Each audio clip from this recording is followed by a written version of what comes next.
Now, as I said in my last review, this one is probably the weakest. It's the fourth and final chapter of Superman's Secret Identity. It's called pretty much Tomorrow, and the reason why is nothing really much going on except seeing a few things. One, the relationship with the military and Superman, at least in this world.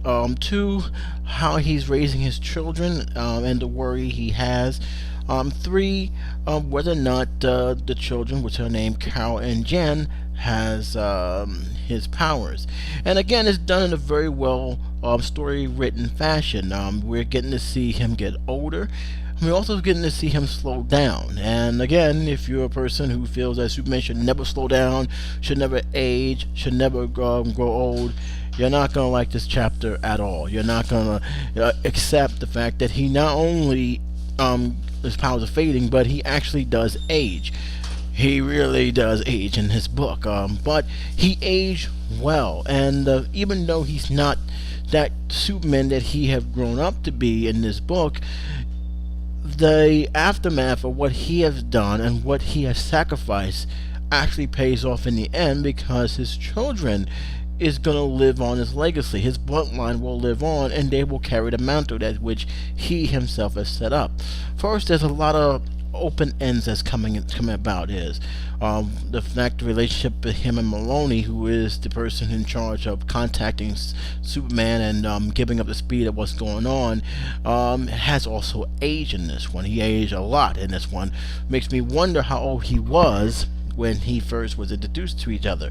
And it's not that big of a deal. He's not a person that is like a Jim Gordon, but he did play a specific role in keeping the army off his back, as well as maintaining that connection that he needed. And it showed just how smart and how respectable Maloney is after years of working with Clark in dealing with some certain crisis. But the book, this chapter clearly states that he is not the same Superman as he once were. He's not the same Superman that he was years ago, and he is aging. And he says it a lot in this book that his hearing is not pick up the speed, that he had to concentrate more, he had to discipline him more into being aware of what's going on, and that's because he's not reaching these tragic events as much as he used to. There's also a factor in that his twin daughters, Jan and Carol, they have the powers, and they do a little bit of test to see if they can lift up heavy stuff and lift off and hear things like they can, give a little clue of what they can do. But after seeing that they are becoming guinea pigs, they actually stop and basically just accept the fact that, hey, they may not have the powers. And for a while, you don't see them having the power. They're just happy, normal girls who was having fun with their family. And you see that a lot in the beginning of this chapter, that he is basically and is very happy that he has two twin daughters who are very happy they're grown up right. And although it didn't start that way, it started where they were already grown up in a Christmas party and they're gathering with friends and families. It does flash back quickly towards that moment where he is, he's enjoying life. He's enjoying raising the girls, and that's something that is very important to him. Yet there is a lot of questions. There's a lot of stuff that he, even though it's not really caring anymore, because even though he found out that they may be a link to his powers, it doesn't dwell on him. It doesn't care anymore. He has long ago accepted that, and that's a good thing. That was the one thing I always felt a little bit off about Superman, is that all these years you haven't accepted this who you are, embrace it. You got a gift and you're using it for the benefit of man. Why are we still having this conversation? He embraced it. He said, yeah, this may be the possibility, but you know what, I don't care. It's not the end of the world. It's not gonna destroy me or any difference. And apparently he finds out that their meteor did in fact hit Kansas, and whatever radioactivity it had, it spread through the water. So he was exposed. There were other people who was exposed, but they were either unidentified or have died during the explosion of the radiation. He was the lucky one. And although he didn't explain how it's when his powers mature, it didn't explain how in fact indeed if he how he came in contact with for water and everything else, and why he was the only one that got exposed, and why his family got exposed. But you know what, overall it didn't really matter. The big turn on this chapter is when he was trying to save a train from crashing in the bottom. He was catching on the train for speed, but he realized he can't hold it up without something giving, and that's when the biggest reveal has happened. The first reveal that he may have hinted that his children does indeed have powers is when a tornado hit and the tornado suddenly disappeared. He heard laughter. That's when he heard the girl. That's when he heard the girls. He thought that was them. He wasn't too sure, but he went back to Lois and said, "We need to invite them over and find out what's going on." He set it up in a way that that they will open up to him by leaving his work, everything he had typed over the years, using his typewriter. He placed it on the table and let them read it. Did they read it? Did they not read it? We don't know. They didn't really explain, but it didn't really matter. He gave them the choice to come to them. And then when that incident happened at train, it was solidified because here is his two daughters, basically all smiles, wearing a Superman outfit, pretty much the red, and they're just looking at their father saying, "When did you figure it out?" It was in Australia, and that's when they realized that they do have the powers. They flew home together. Lois embraced them. Was not too shocked. She was like, "Oh Lord!" But she was very happy. They hugged each other, and they actually explained. It turns out that the power pretty much kicked in pretty much the same age as Clark kicked in. It came to their teens, but they was too afraid to tell their parents because they didn't want them to be sent away. They was afraid they'd be looked upon differently. But the difference between Clark's experience, which he really couldn't rely on no one or couldn't trust no one outside of each other, outside of the world that he was in the first chapter of this story.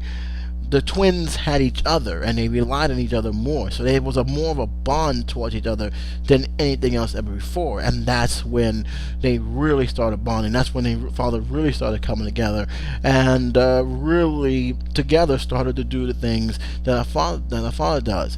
We also see the closure of Malloy, who has now retired and revealed that he already knew who Clark was, even read some of his books. So, and he also explained, "Hey, look, I'm a family man too, so I understand." But also said that, "Hey, look, I wish we could have, fixed this up, but I was just doing what we thought was right at the time. You don't have to worry about it. The government doesn't fear you anymore."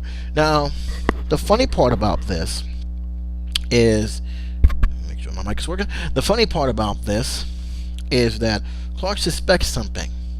He suspects that the government have gotten what they want, and that's why they're not really bothering him anymore. And he's going back to that lab. Did they find out what they were looking for? Did they find anything? Were there others working for them? And if so, when are they going to be exposed? Well, apparently it wasn't until years later, where he's old. Him and Lois Lane is old. They age well. He's no longer using the typewriter. He's actually now typing in this, state-of-the-art computer.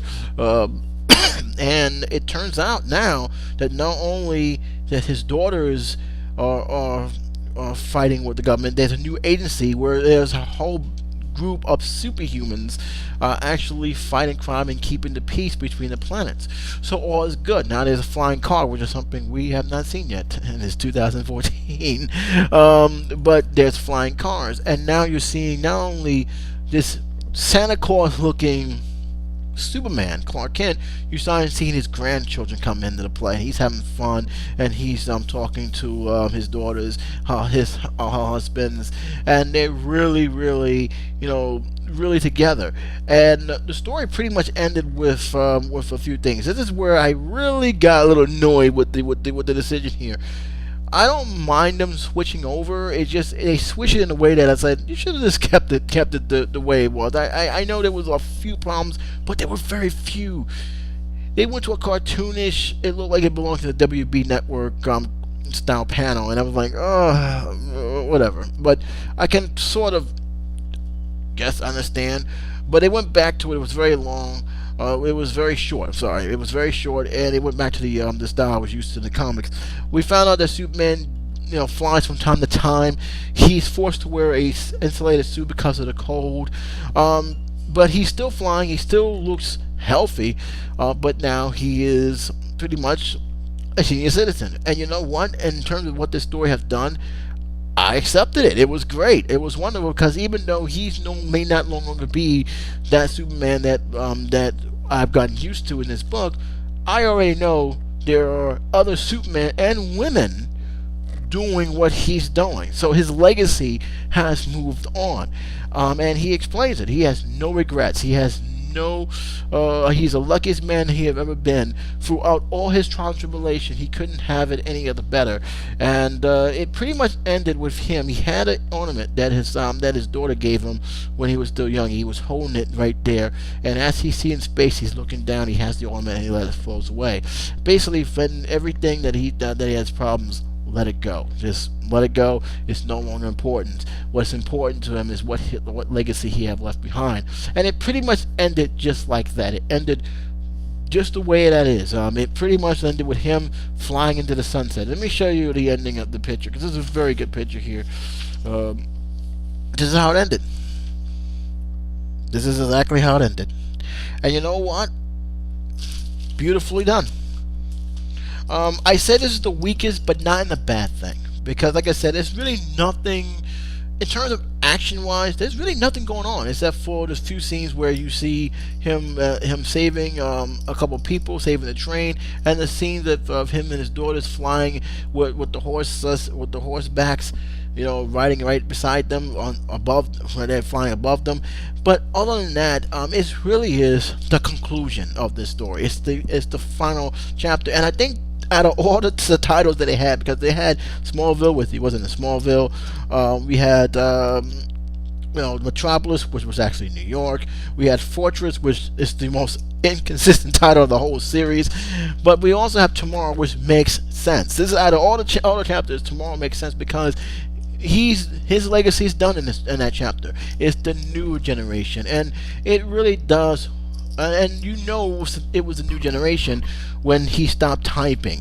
When he stopped typing on a typewriter, and he went to that bubble, which is technology bubble, which he's typing in a computer, and it actually makes sense. He's no longer typing in a typewriter; he's typing in a computer, and it basically says his time has come. He's now doing something that he probably never was caught there doing, but had no choice. And he explained, "Look, there's no more ribbons in this time. Ribbons went out of style years ago. His typewriter his keys probably crapped out. There's no way he can fix it. It's time to let it go." Again, I really did. Felt that this is how it's supposed to end. This is the way it's supposed to end, and I think that I'm very happy of how the author of this book really did a great job of ending it this way. Keep in mind, it is the weakest, but not the weakest as in bad, but the weakest as in, hey, this is good. This is actually good. If this is the weakest of the chapter and it still got me interested and pumped and want me to read the next page, you did something right. Keep in mind, not all books need to be action and suspense. Sometimes too much action can ruin the story. Note to Kick-Ass 2. But it's just, to me, when I read it, I'm like, okay, well, obviously there's going to be no grand action where he's facing Lex Luger, but I've gotten the sense that what this family is. His genes, whatever happened to him, after he get hit by a meteor, his powers was passed on. And you also know that his daughter is going to pass on the powers to them. And it really shows that, hey, their bond, their love for each other is their main strength, more than any of the superpowers that has been shown here. And I really didn't like the fact that they didn't end it in no grand explosion. They didn't end it where him facing a tragedy. They ended it just the way it is. He had a happy ending, and to me, he deserves it. Out of all the books I read about the Superman saga, he deserved a better happy ending than anything else. This book right here. Again, I gotta repeat this because I know there's people out there who are watching this video and saying, this is not Superman. How dare you even compare this to Superman? To me, okay, he's not the Superman that we're gotten used to seeing. But you know what? Let's ask ourselves, what makes Superman? Is it his powers or the person who has the powers, who harness the powers? Is it the uniform or the man who chose to put on that uniform to do good things? It's the same question that I think Christopher Nolan was trying to put out with the Dark Knight trilogy. Who's really Batman, Bruce Wayne or the symbol that makes Batman? And I think that's one of the reasons why when Jordan Orlo's character came to the Batcave, he's saying that it's only a symbol. It's the strength of the person who puts on that mask. And that was one of the big thing about the movies. Batman is a symbol. So why can't Superman be a symbol? Why can't someone who has his powers don the cape and the S and be Superman? And I think they did it very well here. I think they did it fine here. I trust me, I would have definitely bashed this book if they did it wrong. They did everything right. They not only recognize and saying to you, okay, he's not the Superman you guys have grown up with. He's not the Superman that you guys have seen on TV or in any of the movies. But you know what? This guy has Superman powers. He has the strength and the courage and the wisdom. And you know what?